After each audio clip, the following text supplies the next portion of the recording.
Saudaraku, setelah murid-muridnya mendengar pernyataan Tuhan Yesus Kristus, alangkah sukarnya orang kaya masuk dalam kerajaan surga dan lebih mudah seekor unta melewati lubang jarum, murid-muridnya saling menoleh satu sama lain. Dalam Injil Markus pasal 10, menoleh satu sama lain. Kalau demikian, siapa yang masuk ke surga? Lalu Tuhan Yesus Kristus bagi manusia mustahil, tapi di hadapan Allah tidak ada yang mustahil.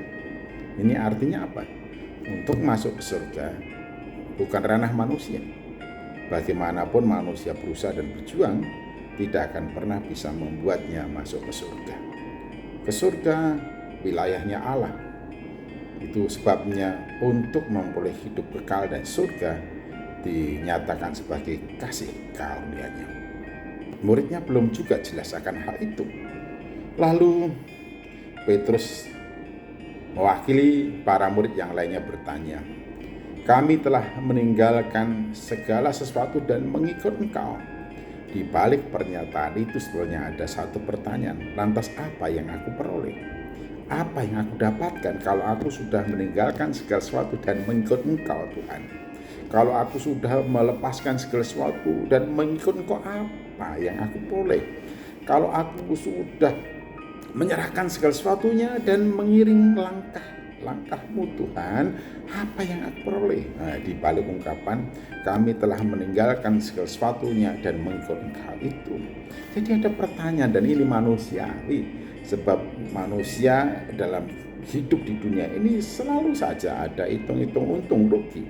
Untuk satu yang dilakukan, untuk satu pengeluarannya akan sia-sia jika tidak memperoleh keuntungan dari apa yang dikerjakan, atau dari apa yang dikorbankan, atau dari apa yang dilepaskannya. Karena itu pernyataan dan pertanyaan Petrus ini lazimnya manusia di dalam dunia ini. Tidak ada satupun pergerakan yang dilakukan tanpa keuntungan. Karena itu Petrus menyatakan dan mewakili para murid yang lainnya, "Kami sudah meninggalkan segala sesuatu termasuk pekerjaan dan keluarga kami. Apa yang kami peroleh?" Lalu Tuhan Yesus Kristus menjawab, "Aku berkata kepadamu, sesungguhnya setiap orang yang karena aku dan karena Injil meninggalkan rumahnya, meninggalkan saudaranya laki-laki atau saudaranya perempuan, ibunya atau bapaknya, anaknya atau ladangnya, orang itu sekarang pada masa ini juga akan menerima kembali 100 kali lipat. Rumahnya, saudara laki-laki, saudara perempuan, ibu, anak, dan ladang, sekalipun disertai dengan berbagai penganiayaan, dan pada zaman yang akan datang ia akan menerima hidup yang kekal." Tetapi ingat, orang yang terdahulu akan menjadi terakhir, dan yang terakhir akan menjadi terdahulu. Jadi catatan penting dari penegasan Tuhan Yesus Kristus ini, sesungguhnya berapapun besar pengorbanan kita, berapapun banyaknya jumlah yang kita serahkan, atau berapapun nilai yang sudah kita tinggalkan karena kita mengikut Yesus, tidak akan pernah rugi.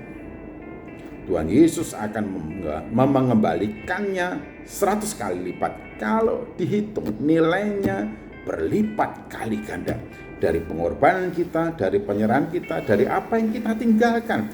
Jadi tidak mungkin bisa dibandingkan dari apa yang Tuhan siapkan, sediakan bagi barang siapa yang mengikut Dia, dengan apa yang sudah dikorbankan atau ditinggalkan karena mengikut Yesus Kristus. Ditambahkan lagi, dan pada masa yang akan datang ia akan menerima hidup yang kekal. Luar biasa. Jadi apa gunanya kita itu menghitung di hadapan Tuhan untuk apa yang kita lakukan? Apa gunanya kita itu menghitung di hadapan Tuhan untuk apa yang sudah kita korbankan, apa yang sudah kita lepaskan, apa yang sudah kita berikan?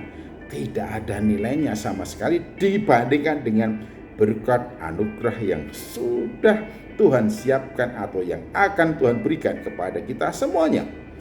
Luar biasa. Tuhan katakan, hari ini juga, pada masa ini juga, aku akan mengembalikannya 100 kali lipat, dan pada masa yang akan datang aku akan memberikan hidup yang kekal.